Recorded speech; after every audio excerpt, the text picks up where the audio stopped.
I still remember the smell of that summer, hot tar, gunpowder, and sweat, the kind of air that made everything feel like it could catch fire. Compton, 1994. The block was divided, and so were we. Me and Malik, my day one, my sandbox brother, now wearing different flags. I rocked red. He rocked blue. And that thin line between us started to feel like a wall made of concrete and pride. We used to sit on the corner of 139th and Wilmington, sharing one bag of chips, arguing about who'd get out the hood first. He'd talk about fixing cars, opening a shop one day. I'd talk about making beats, dreaming I could lay something that'd play on Power 106. Back then, the only colors that mattered were the sunset and the Lakers jerseys. But time don't care about dreams. It twists them, paints them in blood and gang tags. The night everything shifted, it was hot enough to melt your thoughts. The whole block buzzed with tension. Whispers about a Crip that got dropped 2 streets over, retaliation coming any minute. I remember sitting on my mama's porch, rolling a blunt, trying to calm the storm in my chest. My cousin Tone walked up, red rag hanging from his back pocket, gold chain flashing under the porch light. "You heard what happened to Lil Spook?"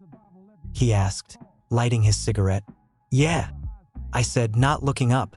"They say it was somebody from across Wilmington." He blew out smoke, slow. "Somebody from Malik's side. That hit different.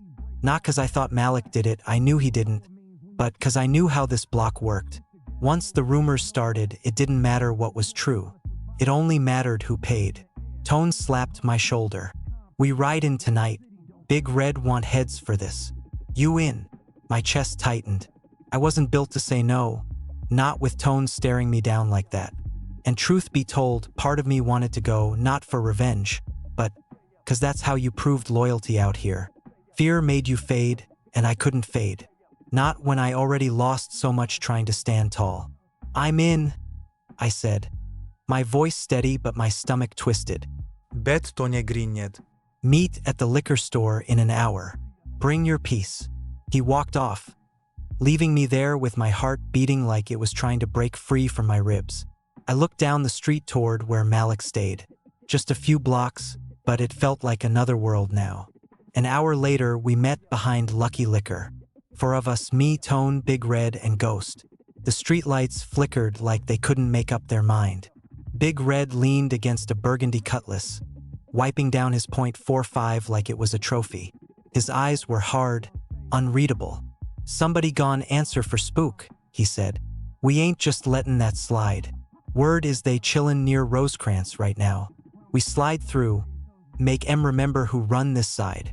I nodded, even though every cell in me wanted to rewind life to when me and Malik were arguing over who had the better jumper, not which set had the better shooters. We rolled out, windows halfway down, music low, tension thick. My hands rested on the cold metal of my piece, but my mind drifted. I thought about Malik's laugh, the one that used to cut through every bad day. I thought about how we promised each other we'd never let the streets choose for us. But the streets don't ask, they pull. We hit Rosecrans and slowed near the corner store.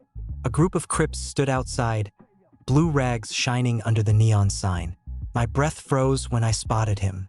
Malik, standing there, laughing with his boys, like nothing in the world could touch him. Tone whispered, "That's them right there." Big Red's voice was calm, cold. "Roll down." Before I could say a word, shots cracked through the air, loud, sharp, final. My ears rang. My hand twitched, but I didn't pull. Couldn't. All I saw was Malik ducking behind the car, confusion and betrayal in his eyes when he spotted me through the smoke. The cutlass sped off, tires screaming. My heart was still there on that corner. Later that night, I sat on my bed, staring at the wall, still hearing the echo of gunfire. Mama knocked on the door softly. "You okay, baby?" Yeah, elite. She opened the door anyway. Her eyes scanned my face, her hands trembling. "You been out there, ain't you?" I didn't answer. She sighed, heavy like a prayer. "You keep running with them boys, you gon' end up like your daddy. Buried before you learn how to live." I didn't have words, just silence heavy as guilt. After she left, I picked up the phone, stared at it.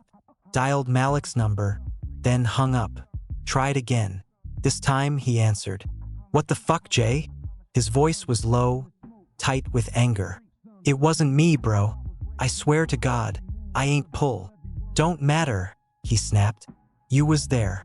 You ridin' with them. You made your choice." "Malik." "Nah, fuck that. We grew up together, man. Shared the same shoes, same hunger. But now, you wearin' red. You one of them." The line went dead, but his words stayed burning in my ear. Days passed, but the streets didn't sleep. The retaliation hit quick. 2 of ours got caught slipping near the park. Everybody was armed now, jumpy. Every car that slowed down could mean death. The block turned into a chessboard where every move could be your last. I tried to lay low, keep busy. Worked a few shifts at the auto shop down on Alameda, a spot me and Malik used to hang out in back before colors mattered. One afternoon, while I was changing a tire, I heard someone call my name. I turned, and there he was, Malik, alone. No flag showing, just him, same lean build, same tired eyes. For a second, it felt like we were 15 again. Then I saw the hardness in his face. "You bold, showing up here," he said. "I just work here," I replied, wiping my hands. He stepped closer, voice quiet but sharp. "You think that make it better? You roll with them now. You ain't from my block no more. Come on, bro. You know me. I ain't asked for this shit. The hood split, not me." He shook his head. "Nah, you chose. You coulda walked away. But you didn't." We stood there, 2 ghosts of what used to be. The silence said everything. He turned to leave, then paused. "Next time I see you out there, don't freeze up." That cut deep. I watched him walk off, knowing something in us died right there on that pavement. That night, I couldn't sleep. I sat outside, watching the flicker of police lights bouncing off the palm trees. The city hummed, sirens, dogs barking, music from somewhere far. I thought about leaving, about packing up and heading anywhere that didn't smell like fear. But then what? Mama couldn't afford rent without me. And the block, it pulls you back like gravity. You try to run, but you're stitched into it. Tone rolled up in his Impala around midnight. "We hittin' back," he said, eyes wild. "They dropped Ghost tonight." I felt my throat close. Ghost was quiet, always laughing, always first to share his last dollar. Now he was gone. Another body for the pavement to swallow. "You in, Jay?" Tone asked. I stared at him, the night pressing down like a weight. Malik's voice echoed in my head. "Next time I see you out there, don't freeze up." I nodded, slow. "I'm in." We drove down the same streets we grew up on, the same streets that taught us to run, to fight, to survive. Every corner had memories. Every wall had names crossed out, repainted, crossed again, history written in blood. We stopped near the park, lights off. Tone handed me a bandana. "Time to prove who you ridin' for." I tied it around my face, but my hands were shaking. My heart wasn't in revenge. It was still back on that corner, staring into Malik's eyes. We crept through the shadows, footsteps crunching gravel. The night felt alive, humming with violence. Then voices, laughter, blue rags flashing in the moonlight. Tone raised his gun. I lifted mine, but something in me broke. One of them turned Malik. Again, like fate was playing a cruel joke. "Jay?" he whispered, disbelief painted on his face. Tone fired first. Bullets split the air, shattering everything. I hit the ground, heart pounding, ears ringing. I saw Malik dive behind a bench, return fire. Tone went down, screaming, blood everywhere. Instinct kicked in. I pulled Tone behind the car, pressing my hand to his wound. "Stay with me," he gasped, blood bubbling. Don't let me die, bro. Hold on, Tone, hold on." But his eyes rolled back. Just like that, another piece of me died. The sirens came fast. I ran. Didn't think, didn't breathe. Just ran through the alleys, hopping fences till my legs gave out. When I finally stopped, I was behind the old school we used to hoop at. I sat against the wall, hands shaking, shirt soaked in blood that wasn't mine. Somewhere far, I could hear Malik yelling, calling my name. I wanted to answer, I wanted to tell him I didn't mean for none of this, but all that came out was a whisper lost in the dark. When the sun came up, Compton looked quiet, peaceful even, like it was pretending nothing happened.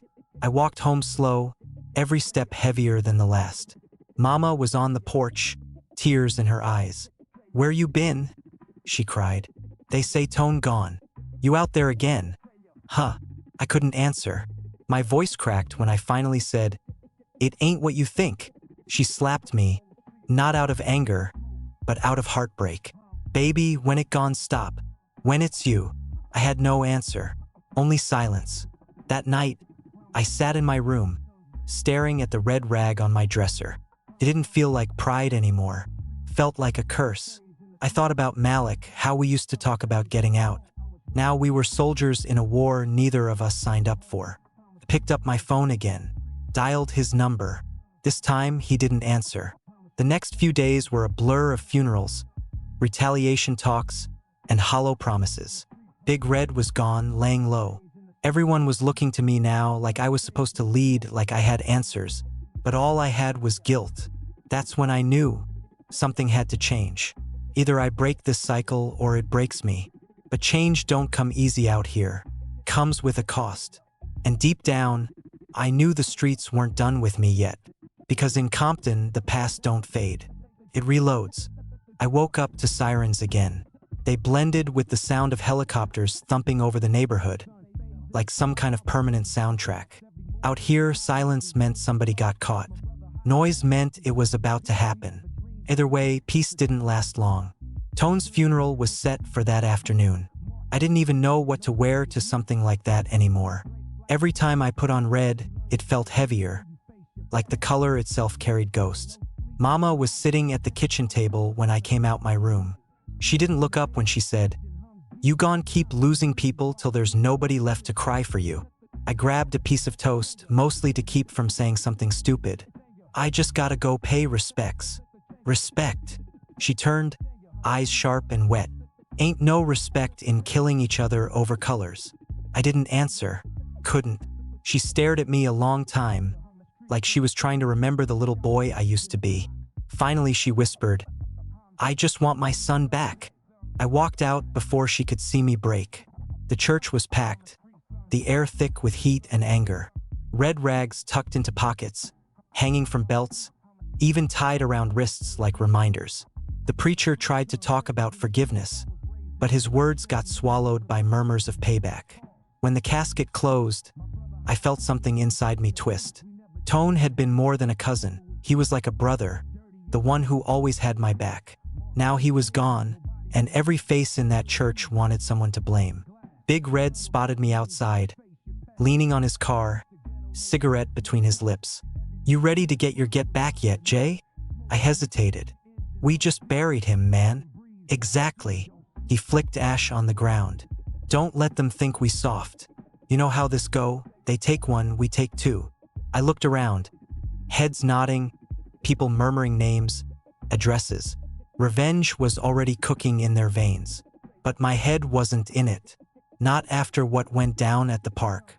Not after seeing Malik's eyes through that chaos. I mumbled, "I need some time." Big Red's smirk faded. "Time? You think the streets wait, homie? You either ride or you hide." He got in his car and peeled off, leaving tire smoke and pressure hanging in the air. Later that night, I walked the block, hoodie up, hands in my pockets. The streetlights buzzed, and the asphalt smelled like oil and regret. Every corner had candles burning, little shrines to people who ain't make it past 25. That's when I heard footsteps behind me. Slow, careful. I turned quick, hand on my piece. A voice whispered, "Chill, it's me." Malik stepped out from the shadows. He looked rough, tired eyes, bruised knuckles, blue rag tucked in his waistband. "Why you following me?" I asked. "I ain't follow you. I knew you'd come out here. You always walk when you can't sleep." He was right. He always was. We stood there for a minute, just staring, the air thick between us. Finally, he said, "Tone didn't have to die." I swallowed hard. "Neither did Spook." "Yeah, well, we both know who pulled first that night." I didn't respond. The silence said enough. He stepped closer, his voice lower.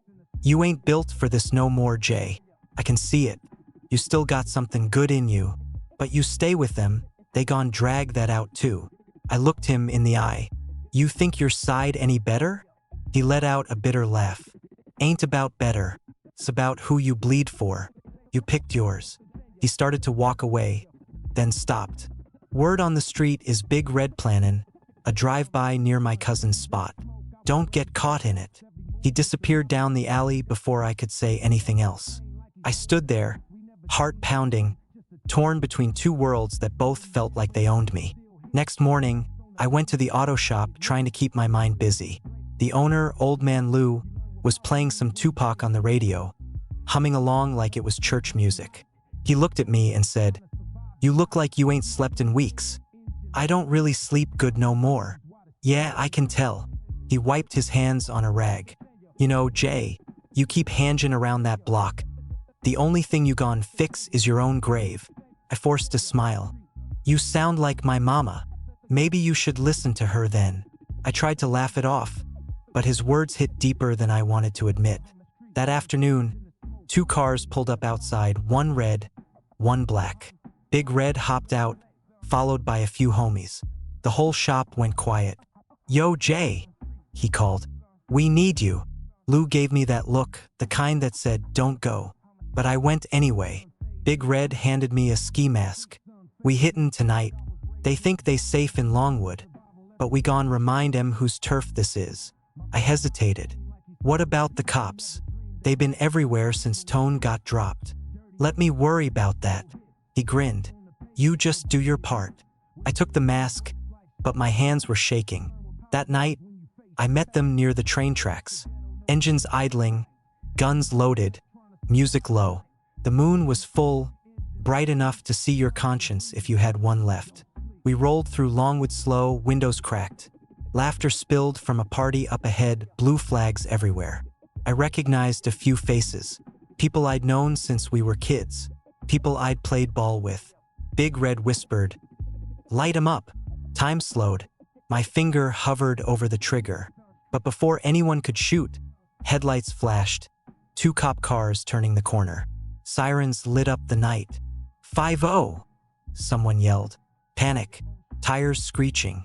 Shots went wild, more from fear than aim. I ducked as glass shattered, metal screamed. We sped off, heartbeats louder than the sirens. When we finally lost them, Big Red slammed his fist against the dash. Somebody tipped him off. He turned, eyes cutting right into me. "You talked to anyone lately?" My chest went cold. "What you mean?" "I mean, maybe somebody told the wrong person the plan. You been actin' soft lately, Jay." I clenched my jaw. "I ain't no snitch." "Then prove it," he said, handing me his piece. "We gon' handle this right. We find whoever talked, they gone." I stared at the gun, the weight of it pressing on my palm like guilt itself. Later that night, I couldn't stay still. I went back to the old basketball court where me and Malik used to play. The hoop was rusted. The paint on the court cracked and faded. I sat on the bench, trying to remember what it felt like to dream without fear. Then I saw him again, walking out from the shadows, same as before. "You always end up here," he said. "It's the only place that still feels real." He nodded, lighting a cigarette. "You hear about that failed drive-by?" I looked up. "Yeah." He exhaled smoke slow. "Somebody warned us." My stomach twisted. "So y'all was there?" "Some of us." He looked at me, eyes sharp. "You know anything about that?" I stayed quiet. He flicked the cigarette away, stepping closer. "Look, I ain't stupid. I know you still got a heart, Jay, but you can't play both sides. Sooner or later, you gon' have to pick." I wanted to tell him I didn't want either side, that I just wanted out, but the words got stuck in my throat. Before he left, he said something that stuck with me. "The block don't love nobody. It just buries you in whatever color you died for." The next few days felt like walking through a storm you can't see. Big Red was paranoid, accusing everyone of being the leak. I kept my head down, but I could feel eyes on me. One afternoon, I came home to find the front door cracked open. I froze, drew my piece. Inside, the house was quiet. Too quiet. Then I saw it. My mama's photo on the floor, frame shattered.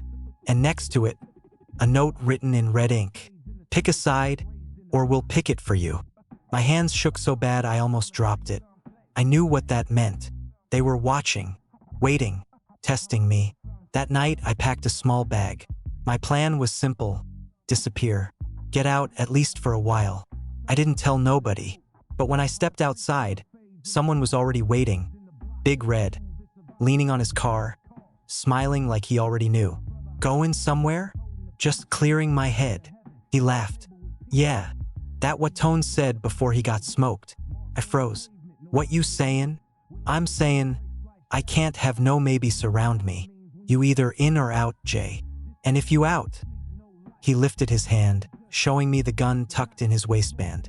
Then you already dead. My mind raced. The streetlight above us flickered, buzzing like a warning. I'm in, I said, the words tasting like ash. He smiled, clapped my shoulder. Knew you was solid. Tomorrow night we hittin' back again. No mistakes this time. Then he drove off, leaving tire marks that felt like signatures of doom. I didn't sleep, couldn't.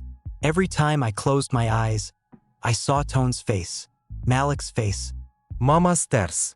My reflection in the mirror looked like a stranger, someone trapped between two lives. At dawn, I walked to the corner store, the same one where everything started. The clerk, Old Man Henry, nodded at me. You okay, son? Yeah. I lied again. As I grabbed a soda, I noticed a blue car parked across the street. Malik sitting inside. He motioned for me to come over. When I slid into the passenger seat, the tension was thick enough to choke on. I heard they comin' for my people tomorrow night, he said. Yeah, I said quietly. Big Red plannin' something heavy. He turned to me, jaw tight. You gotta pick, Jay. Either you warn me and make it right, or you stay with them and burn with them. His words hit like punches. I wanted to say I'd help, that I'd end this, but I also knew what Big Red would do if he found out. I whispered, you don't know what it's like being in the middle, man. He leaned closer. Ido. But you, the only one who can stop this from getting worse. I nodded slowly. I'll try. He grabbed my shoulder. Don't try. Do it. That night, I went home, sat in the dark, thinking. Mama was asleep in her room. The clock ticked loud, like it was counting down to something I couldn't escape. Finally, I made my choice. I called Malik from the payphone near the liquor store. They hittin' your cousin's spot at midnight. 3 cars, 2 from my side. Get your people out. There was silence on the line. Then he said, you just saved lives, bro. I hope so. Stay safe, Jay. I hung up, heart pounding. But as I walked back toward home, I saw headlights creeping slow behind me. A burgundy Cutlass. Big Reds. He rolled down the window, grin cold. You out late, homie. Who you callin' this time? I froze. He got out, stepping close. I told you, no more maybes. The world went quiet. I saw his hand move for the gun. I ran. Shots cracked the night. Glass shattered. I dove behind a dumpster, breath ragged, mind racing. Tires squealed, the Cutlass speeding off. When I finally stood up, I felt warm blood trickling down my arm. Grazed, but alive. I looked up at the sky, sirens wailing in the distance. Everything spun. I knew then there was no more halfway, no peace, no loyalty that could save me now. Tomorrow everything would burn, and I'd have to choose who I was before it did. The sun came up dirty that morning, orange light cutting through the smog, touching the city like it was blessing something already doomed. My arm still burned where the bullet grazed me, wrapped in a strip of torn t-shirt. I hadn't slept. Every sound outside my window made me flinch. The Cutlass, Big Red, that cold smile. I knew the truth now. I was a walking target. Mama didn't know. I told her I'd fallen, scraped myself at work. She didn't buy it, but she didn't press. Maybe she was too tired to fight anymore. When she left for her morning shift, I sat in the dark, phone in hand. Malik's voice echoed in my head from the night before. You just saved lives, bro. saved lives, but maybe signed my own death warrant. I knew I couldn't stay. The Bloods would find out. Maybe not today, maybe not tomorrow, but the streets always find the leak. The hood don't forgive. I packed a small duffel bag. Just clothes, some cash, the piece I still hated to touch. I looked around my room. The posters on the wall, the old keyboard I used to make beats on, Tone's baseball cap still hanging from the corner of my dresser mirror. Ghosts everywhere. Before I left, I wrote a note for Mama. Ma, I'm sorry. I tried to do right. I just gotta handle something. I'll come back when it's safe. I set it under her Bible on the table and walked out before the weight of it made me stay. The streets felt different now. Every passing car looked suspicious. Every face held judgment. I hit up an old friend, Carlos, who used to run deliveries between sets before he got smart and started working construction. He owed me a favor. He picked me up near the train tracks, eyes flicking to the blood on my arm. Damn, Jay, you look like hell. Yeah, feels like it too. You in trouble? Something like that. He didn't ask more. That's how real ones move, no questions when your face says enough. I can crash at your spot tonight? I asked. He hesitated. Man, you know I got kids now. I can't. I'll be gone by morning. I swear. He looked out the window for a long second, then nodded. But just one night, bro. I can't have no heat on my family. Carlos's place was in Linwood, quieter, cleaner. Like the city forgot it was next to hell. His girl made me a sandwich without asking questions. I ate in silence, watching the kids play with Legos on the floor. The sound of laughter hit me like a punch to the gut. It had been years since I'd heard that without something dark attached to it. When they went to bed, Carlos handed me a cold beer. So what's next, man? I don't know. Might head up north. Maybe stay with my cousin in Oakland till it cools off. He nodded. Yeah, that's smart. Just lay low. I took a sip, stared at the TV muted, some late-night rerun of Martin. The world kept spinning like nothing changed. But my mind was somewhere else, the drive-by that never happened. The retaliation that got stopped. The blood that didn't spill because I opened my mouth. And the blood that still might because of it. I left before dawn. Carlos offered me his old hoodie and some cash for the road. Just don't come back till you're ready, he said. As I stepped outside, the air felt heavy, electric. The kind of silence that means danger's close. I turned the corner and froze.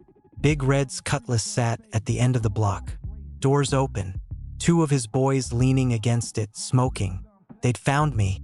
I ducked behind a parked truck, heart pounding. My mind raced. I couldn't lead them back to Carlos.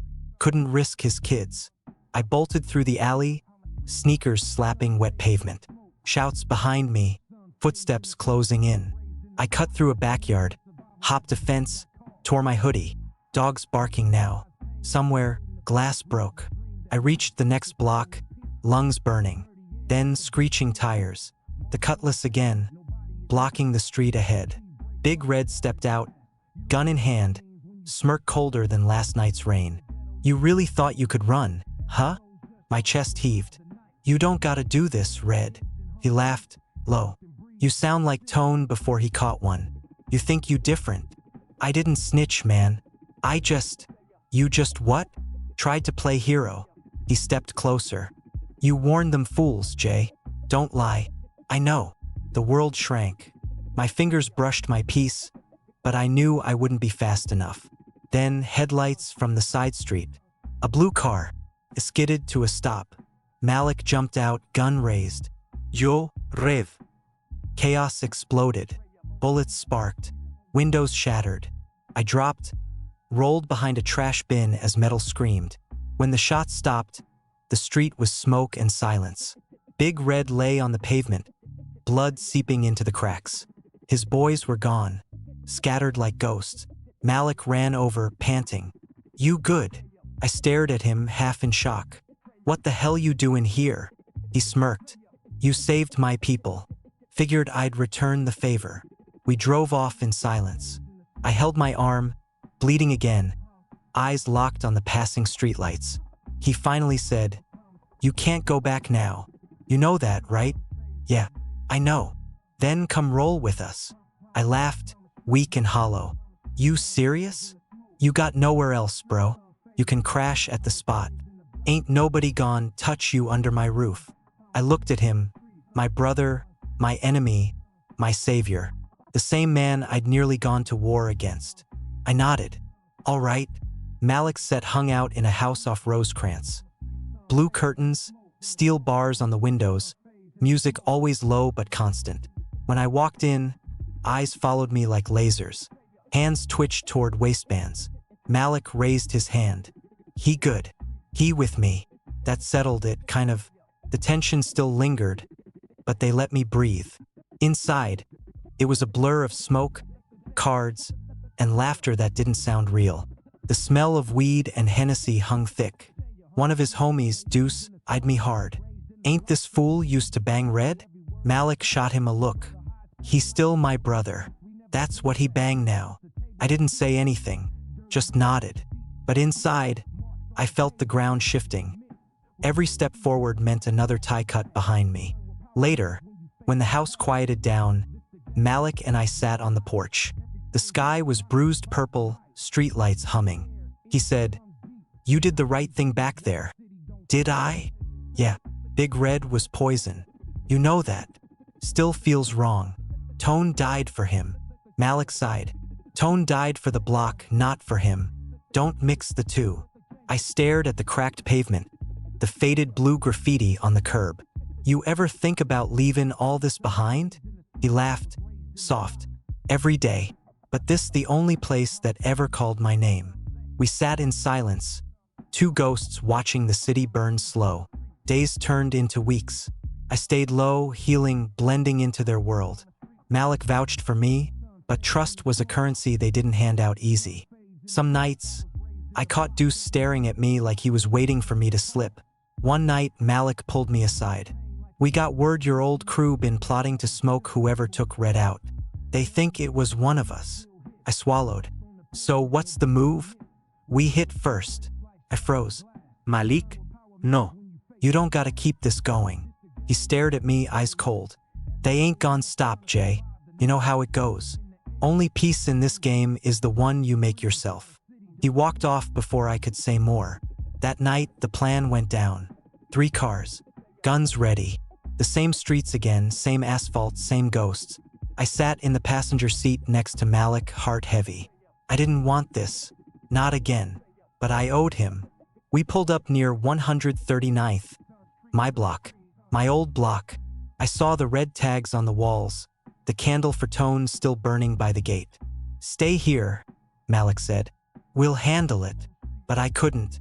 I followed him out, every step louder in my head. Then movement. A figure in the alley. Gun flash. Bullets tore through the night. People shouting, ducking.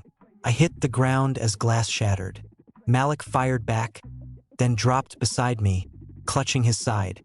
"Shit, Malik." I grabbed him, dragged him behind the car. Blood poured fast, dark. He gasped, teeth clenched. Don't let me die, bro. Stay with me. You hear me?" My voice broke. "We almost done. Just stay." He smiled, faint. "We always was concrete brothers, huh?" Then he went still. My hands shook as I pressed down harder, screaming his name. The world blurred. Sirens again, shouts, tires peeling, everything spinning. Deuce grabbed me, yelling, "We gotta go. Leave him." "I ain't leaving him. You wanna die too, fool?" He yanked me up. I stumbled, numb, eyes locked on Malik's body fading in the red-blue flash of police lights. We sped off, my chest hollow, my soul gone. By morning, every station in the city had the story. Gang leader killed in late-night shootout near Compton. They said his name like it was just another headline, another number. I sat in an abandoned apartment we used to trap out of, staring at the walls. The blood on my hands had dried, but it still felt wet. I thought about calling Mama, but what would I say? Your son killed his brother in all but name. I thought about turning myself in, but who would I be behind bars except another statistic? Instead, I sat there, watching the city wake up, my mind replaying every choice that led here. Tone, Big red. Malik, all gone. And me, just breathing, barely. That night, I went back to the park. The same one where it all started. The hoop still rusted, chain net missing links. I sat on the bench, hoodie up, bottle in hand. The wind carried sirens from far away, soft, almost like a song. I whispered, "You were right, bro. The block don't love nobody." Somewhere behind me, a voice said, "You talking to ghosts now?" I turned, Deuce, standing in the dark, gun in hand. "They say you the reason Malik dead." I froze. "It wasn't. Save it. You brought him into your war. You got him killed." I raised my hands slow.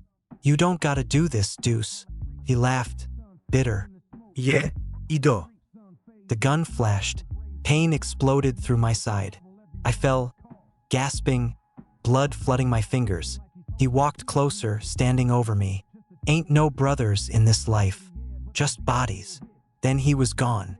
I lay there, the night sky spinning, stars blurring with streetlights. My blood soaked into the concrete, same as Malik's, same as Tone's. I thought about Mama, her voice saying she just wanted her son back. I wanted to tell her I was sorry, that I tried, but all that came out was a whisper, fading into the dark. Concrete brothers, forever.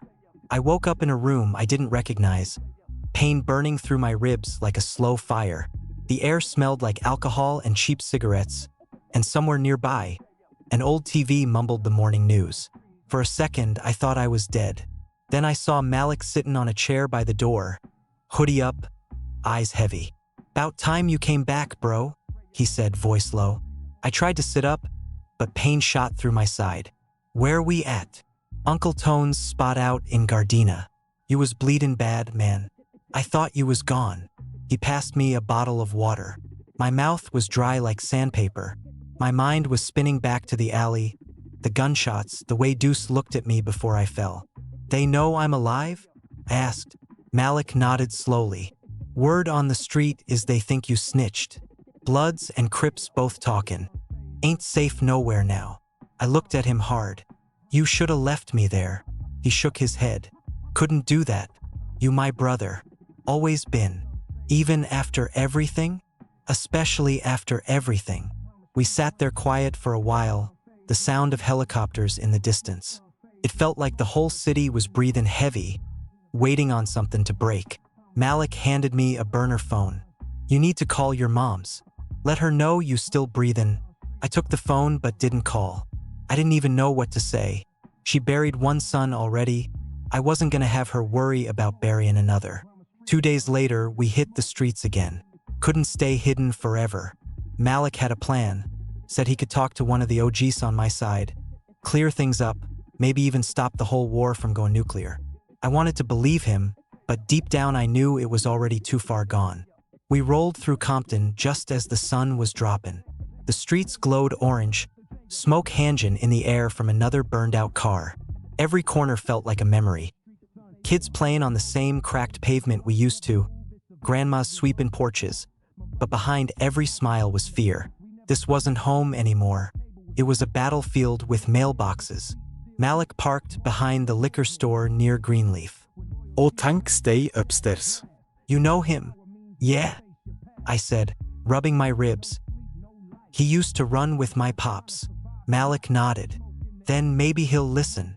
We climbed the stairs, the wood creaking under our feet. Tank opened the door before we even knocked. Big dude, eyes like he'd seen too many funerals. He looked at me for a long second before letting us in. "Didn't think I'd see you again, Lil J," he said. "Heard you changed colors." I swallowed. "I didn't change, Tank. The block did." He laughed, rough and bitter. "That's what they all say before they get put down." Malik stepped in. "We ain't here for trouble, OG. We just want peace." Tank's face went still. "Peace? Ain't no peace in Compton, boy. Not while everybody's bleeding over something that happened 20 years ago."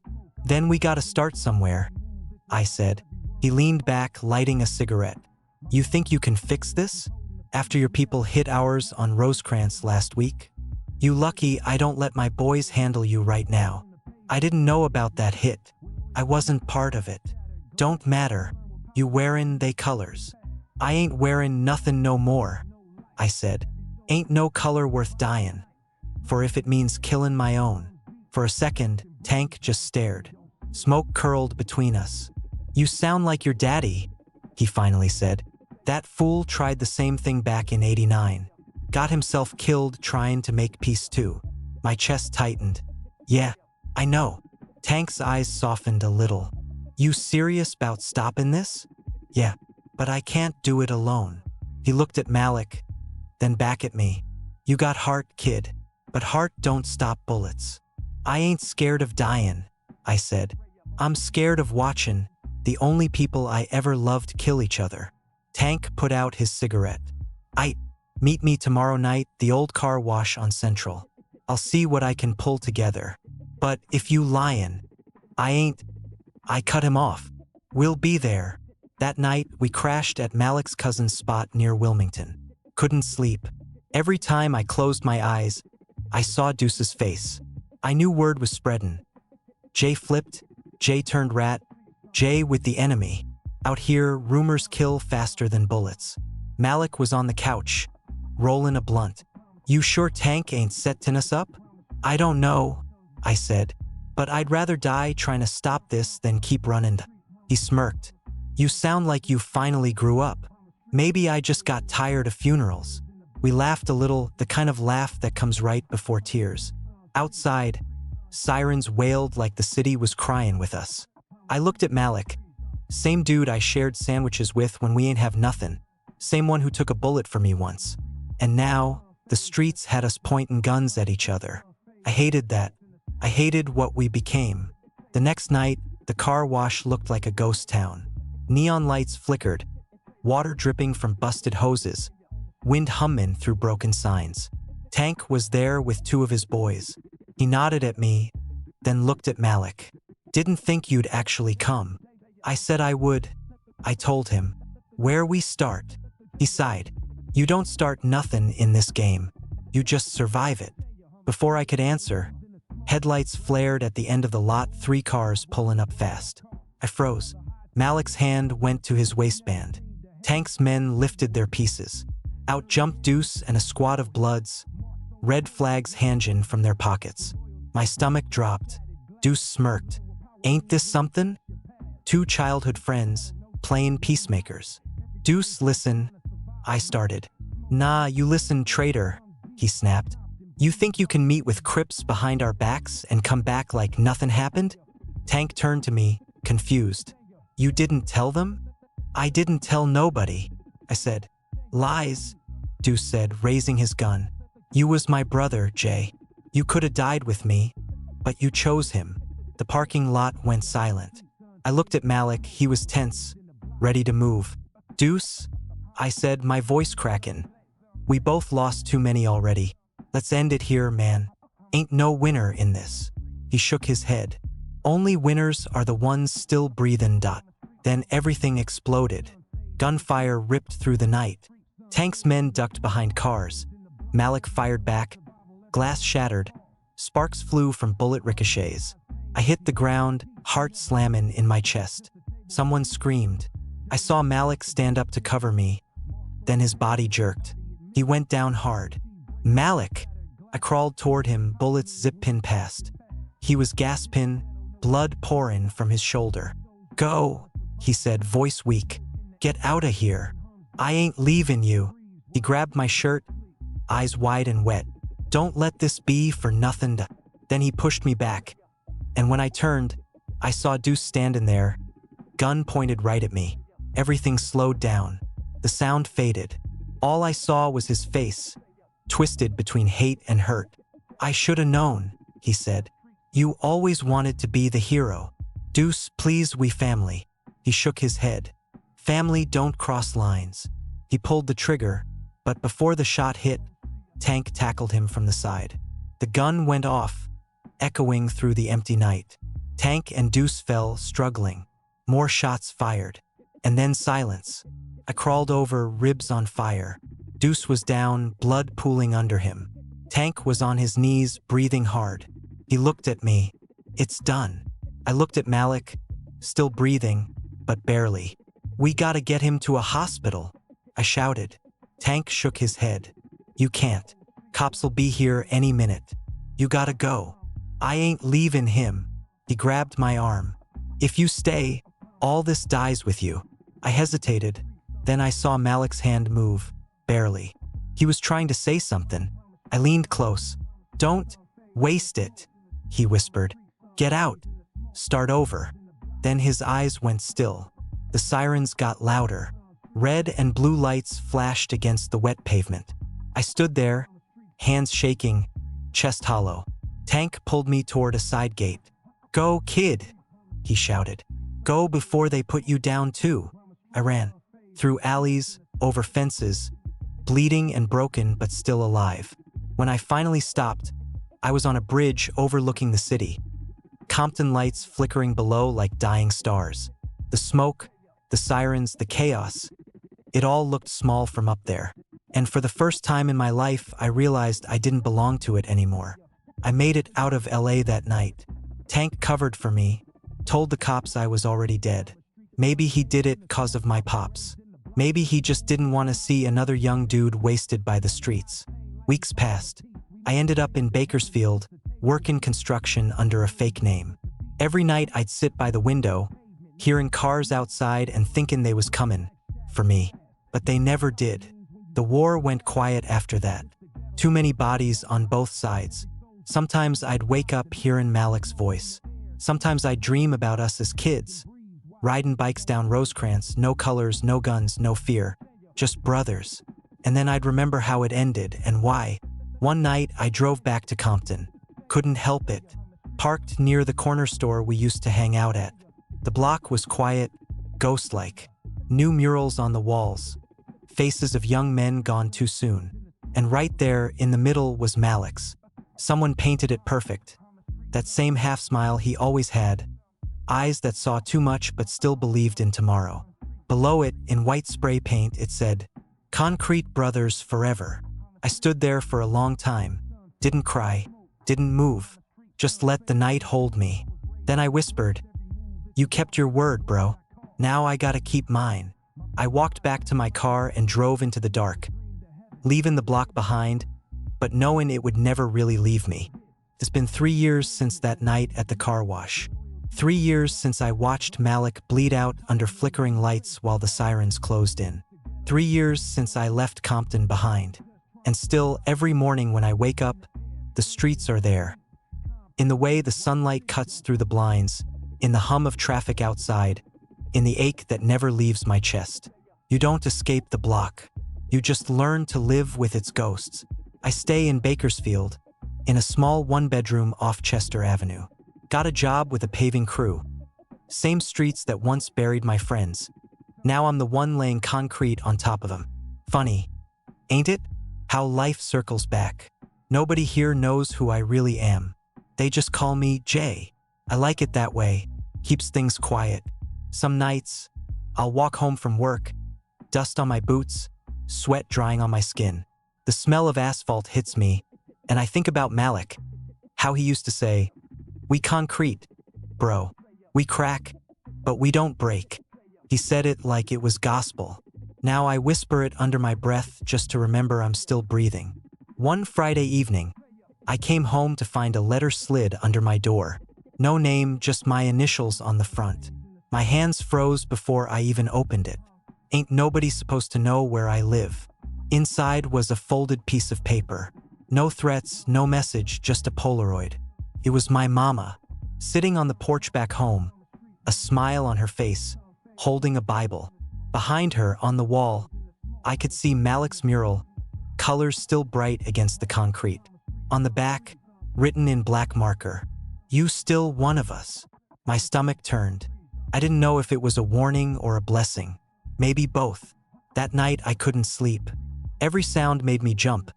A car backfiring, someone walking down the hallway. The city outside felt like it was breathing down my neck again. I hadn't felt that since I left. I thought about calling Tank, but I didn't even know if he was still alive. Last I heard, he caught a case not long after the war cooled down. Word was he disappeared somewhere down south. So I just sat there, drink in my hand, staring at the photo. It wasn't fear that got me, it was guilt. Guilt that I was still alive when so many ain't. A week later, I drove down to Compton. I told myself it was just to see my mom's, but deep down I knew it was more than that. I needed to face the ghosts head on, not keep running from them. The drive felt longer than I remembered. The radio played old Tupac tracks, and every lyric cut a little deeper. When I crossed into the city, it felt like time folded back on itself. Same liquor stores, same corner hustlers, same cracked sidewalks. But something was different, quieter, older. Like the block was tired too. When I pulled up to my mama's house, she was sitting on the porch, just like in the picture. Her hair was silver now, her eyes still sharp. She looked up as I walked up the steps. For a moment, we just stared at each other. "Jay?" she said softly. "Yeah, Ma, it's me." She didn't say nothing else. Just got up and hugged me like she was scared I'd disappear again. I felt her tears on my neck. I didn't realize how much I missed that warmth until then. We sat for a while just talking about small things, safe things. She told me how the neighborhood calmed down some, how kids could play outside again, even if people still looked over their shoulders. She said folks still talk about Malik, how he tried to bring peace. Then she looked at me. "You still blaming yourself for that night?" I couldn't answer. She touched my hand. "Baby, the streets been Takin's sons long before you was born. You can't carry that whole weight." "I left him," I whispered.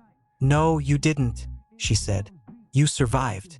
That's how you honor him." I wanted to believe her, but every time I closed my eyes, I saw Malik reaching for me, telling me to go.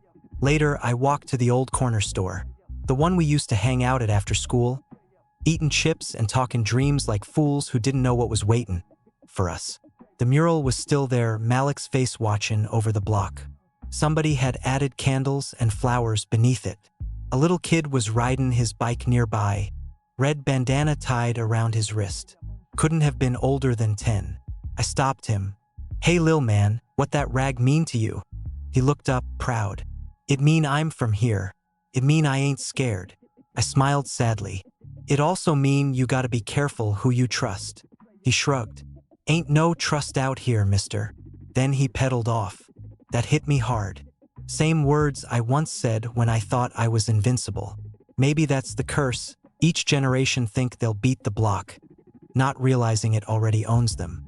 That night, I went by the cemetery. I hadn't been there since the funerals.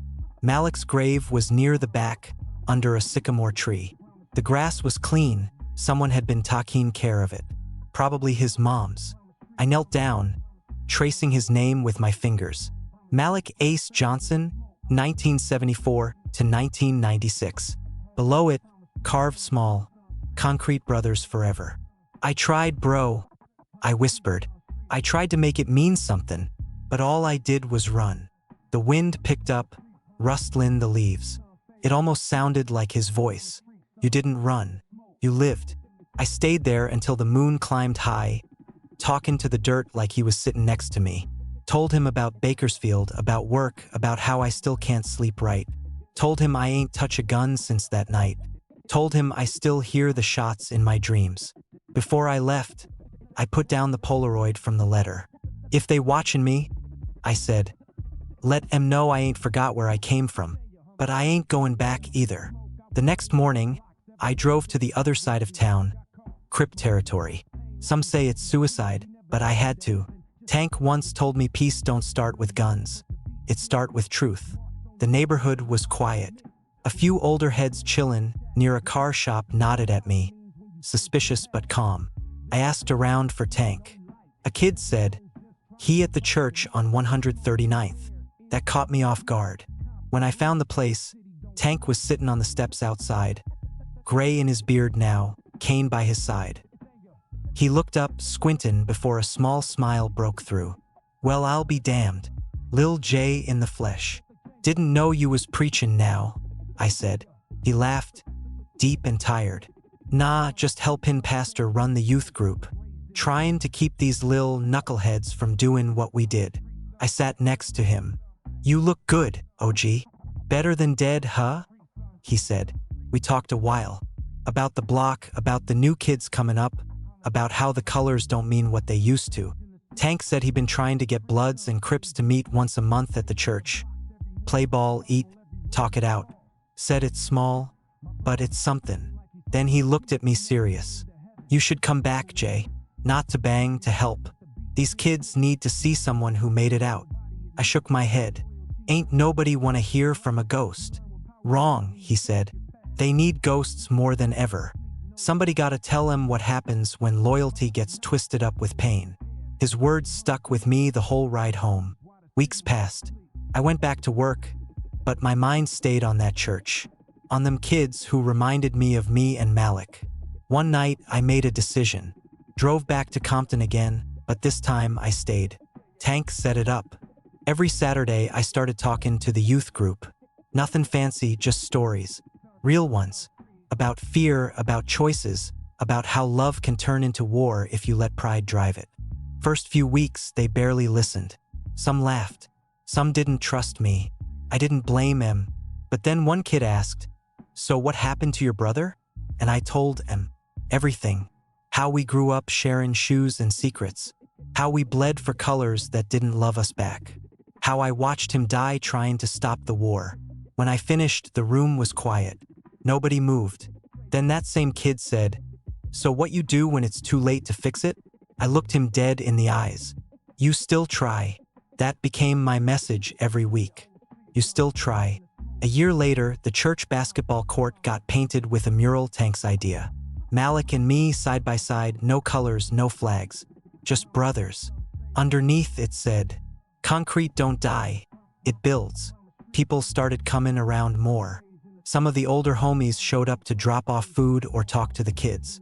A few even threw their flags down right there at the altar. I ain't say it fixed everything. Streets still got guns.